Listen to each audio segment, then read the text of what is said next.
Grace.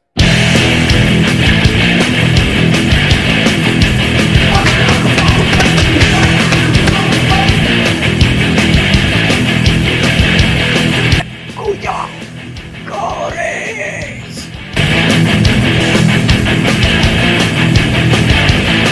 Wayang Kucing Ong Nusantara Wangi. Assalamualaikum warahmatullahi wabarakatuh. Sampurasun, kala nuwun, rahayu, rahayu, rahayu. Selamat datang di channel Wayang Kucing. Terima kasih atas kunjungannya, terima kasih atas like, share, dan subscribe-nya juga. Pada kali ini kita masuk ke dalam pembahasan karakter Wayang Kucing yang kelima. Yang kelima ini kita akan rangkum aja gitu. Jadi ada 3 tokoh gitu, dari Pandut, Pak Poltak gitu, dan Budemok gitu. Nah itu siapa saja kan mereka gitu. Ini kita dari 3 karakter itu kita langsung jadikan satu konten ini aja, karena masih banyak sebenarnya karakter-karakter Wayang Kucing. Jadi ini hanya sekedar pengenalan karakter aja, supaya para penonton Wayang Kucing lebih memahami semuanya lah per karakter gitu ya, dari Wayang Kucing ini sendiri. Ini kalau kita nyebutnya ini adalah Pandut. Ini Pandut. Pandut ini lebih kepada orang tua yang benar-benar ngemong gitu lah ya, ibaratnya yang hanya nuntun aja gitu, karena dia orang tua gitu. Nah, Pandut sendiri ini seperti pemikiran-pemikiran, saya ingin menimbulkan ya, atau mengeluarkan karakter Pandut ini adalah orang yang pinter melobi gitu ya, bicara tentang sistem pemerintahan atau apa gitu di kalangan sosial masyarakat saat ini gitu ya. Sebenarnya ingin menimbulkan karakter itu, jadi lebih kepada ya pamong desa lah gitu, itu Pandut gitu. Jadi kalau tentang pembahasan di desa-desa atau apa tentang kehidupan sosial masyarakat, ada kepala desanya adalah Pandut gitu, yang bisa menyelesaikan masalahnya gitu, pengennya seperti itu. Tapi kalau secara pemikiran, Pandut punya kelebihan dari disiplin ilmu, yaitu bicara tentang analisis sosial gitu ya. Jadi Pandut bisa memahami bahwa keruksakan atau kemunduran sebuah negara ini sendiri pasti didasari dari awalnya dari tatanan pemerintah yang paling kecil, yaitu dari RT gitu, dari RT sampai ke presiden gitu ya. Jadi ini perangkat pemerintahan di kita. Pandut ingin menjadi satu pemerhati lah, mungkin kalau saya ingin menimbulkannya itu bukan hanya pemerhati ya, pelopor gitu, atau pendobrak perubahan sistem negara gitu ya.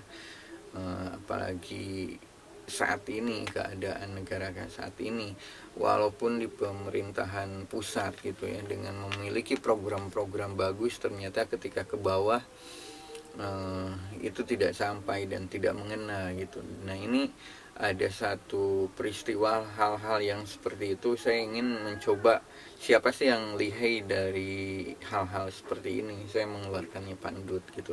Pandut, ayo maju bahas tentang hal-hal seperti itu gitu.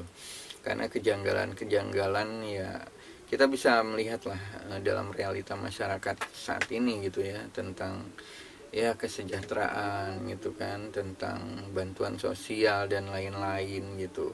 Ini masih kacau balau banget gitu. Wah, masih banyak yang yang timbang tindih lah secara aturan atau di daerah.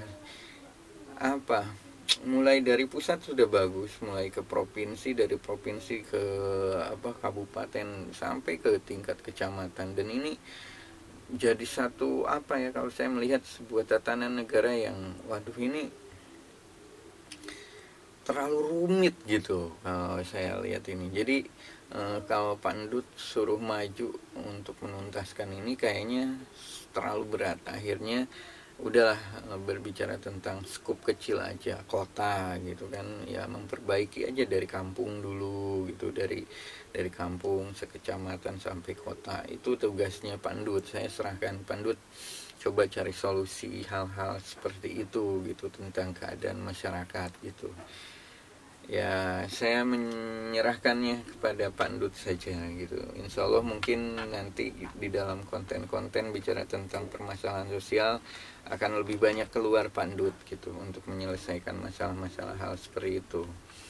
Ya saya hanya tinggal menunggu aja instruksi dari Pandut kapan mainnya gitu, ya kita main gitu. Kita membahas apa ya, sosial gitu, masalah-masalah sosial gitu. Karena apa ya, mungkin terlalu banyak juga ya saat ini berbicara tentang sosial ini sensitif gitu ya. Orang-orang ya bahwa apa ya, karena ada teman sendiri gitu kan itu bingung gitu. Teman sendiri yang sudah mendapatkan sebuah posisi tapi tidak bisa amanah gitu kan, jadi bingung sendiri kita. Takut kesinggung gitu kan, dan banyaklah hal-hal saja. Jadi akhirnya saya menyerahkan kepada Pandut. Ketika Pandut bahas ini selesai, ayo kita bahas. Nanti apa-apanya ya Pandut sendiri yang bertanggung jawab gitu ya, Pandut ya. Jadi ya seperti ini karakter satunya, karakter yang kelimanya dari Pandut. Kita lanjut ke karakter 2, Budemok ini. Nah ini Budemok ini adalah satu-satunya wanita di wayang Coach Chris gitu. Dia nggak cantik, dia hanya bulat ini. Wah ini apa ya, badannya bulat dan gini ya. Emang seperti inilah menggambarkan kewanitaan. Kenapa belum ada wanita yang cantiknya gitu kan, bicara tentang Dewi gitu atau apa. Sebenarnya nanti akan ada gitu, cuman saat ini belum saatnya gitu. Saya masih berbicara tentang manusia-manusia biasa aja. Ini Budemok, saya ngeluarin Budemok ini sendiri. Ya samalah, saya hanya menimbulkan satir ya atau sindiran gitu dengan Budemok. Budemok ini adalah perempuan yang matre gitu, yang pokoknya duit gitu, mata duitan lah ibaratnya itu. Jadi Budemok lebih ke dunia materialisme gitu. Jadi bicara tentang hidup poya-poya, terus bicara duit aja pemikirannya, tentang gaya fashion yang pengen ke barat-baratan, pengen apa ya, realitas sosial aja di lingkungan masyarakat saya tampilkan ini dengan Budemok ini gitu. Budemok ini ya satu tuntutan lah, atau satu apa ya, satu keadaan realitas masyarakat yang saya tampilkan. Ketika ada kejanggalan tentang hal perempuan atau apa ya, Budemok ini yang akan tampil gitu. Secara kelebihan ya, kelebihannya adalah menuntut haknya dia menuntut keinginannya dia, pemuasan nafsunya dia gitu. Jadi bicara harus shopping, harus belanja, pokoknya isinya tentang kemewahan lah, tentang glamor gitu. Ini makanya ada simbol kalung dolar gitu kan. Ini agak sedikit terhapus emang, ini agak dicat kemarin itu. Nah ini sama lah. Jadi ya itu sih pokoknya. Tapi ini hanya sindiran ya gitu. Jadi bukan berarti dunia perempuan adalah dunia materialisme, bukan gitu. Karena nanti akan ada tokoh perempuan bicara tentang dewi gitu ya, kedewian. Jadi ada dewa, kedewaan atau ketinggian. Jadi ada salah satu perempuan yang lebih tinggi lagi dari Demok ini sendiri. Jadi dari entitas tinggi gitu ya. Kalau saya iniin sih ada Gaia gitu ya. Gaia ini sendiri sebenarnya nama lain dari Ibu Bumi gitu ya. Ibu Bumi itu dulu dalam ceritanya disebutnya Gaia gitu. Nah itu satu tokoh perempuan sebenarnya, tapi belum saya keluarkan dan saya belum dapat inspirasi juga bikinnya bahannya dari apa gitu, apakah sama bahannya seperti ini gitu, itu belum. belum saya pikirkan. Ini tentang dunia perempuan ya. Ada Budemok ini sendiri, dan satunya dari entitas tinggi ada Gaia gitu. Tapi belum. Ini ya, kita lanjut dengan Pak Poltak. Nah, Pak Poltak. Pak Poltak ini tokoh asik, ini seru sebenarnya. Pak Poltak ini adalah tokoh dari Medan, Batak lah ya gitu. Sebenarnya nanti ada tokoh lagi dari Papua sebenarnya. Saya pengen di Wayang Kucing Kris ada beberapa karakter yang bukan hanya Jawa aja, bukan hanya Sunda juga gitu. Jadi ada dari Batak, Papua, Aceh dan lain-lain lah kalau bisa gitu. Cuman ini satu-satu aja dulu. Pak Poltak lebih ke orang yang tegas gitu ya. Karakternya tegas, lebih kepada pembisnis gitu ya, sama lah dengan pemikiran-pemikiran yang saya timbulkan secara umumnya aja gitu di realitas masyarakat gitu. Ini Pak Poltak.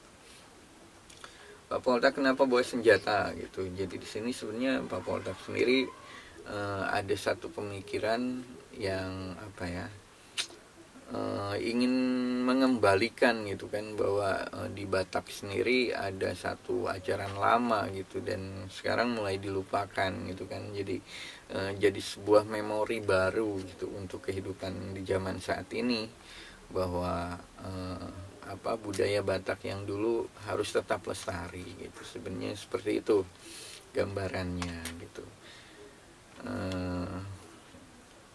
Kelebihannya lagi, Pak Poltak itu orangnya baik sebenarnya. Ini karakternya itu cuman nadanya kan tinggi gitu. Jadi saya lebih kalau memakai Pak Poltak ini ketika saya lagi pengen bener-bener hiburan gitu. Jadi bikin konten yang lucu dan yang lost gitu, nggak ada skat gitu. Wah, ini Pak Poltak mungkin saya akan turun gitu. Jadi nggak ada sekat batas lah ketika main wayang, itu bener-bener liar gitu. Nah, saya di sini suaranya harus besar soalnya. Jadi saya lebih lebih memainkan yang standar dulu gitu untuk saat ini gitu. Karena jujur untuk masuk ke dalam suara Pak Poltak saya belum menguasai banget gitu. Walaupun bisa gitu dikit, cuman belum menguasai sepenuhnya gitu bahasa Batak ini, atau belum ini. Cuman tetap saya pelajari juga tiap hari. Kadang-kadang melihat orang Batak yang bicara sampai saya rekam gitu kan. Oke, saya mulai ketemu clue-cluenya. Oh, gini. Oke gitu. Jadi saya tetap pelajari, saya belajar bahasa Bataknya. Ya mungkin cukup dulu itu dari 3. Yang kelima, 5 tokoh cuman dijadikan ada 3 karakter. Selanjutnya kita akan masuk ke Bathara Niskala atau Mas Widodo Sunaria, dan terakhir ada Sundari, Romo Sundari. Oke, cukup sekian dulu dari saya kali ini. Terima kasih atas kunjungannya, terima kasih atas like, share, dan subscribe-nya juga. Semoga sehat selalu, jaya selalu. Terima kasih atas kunjungannya. Sampurasun, kalau nuwun, rahayu.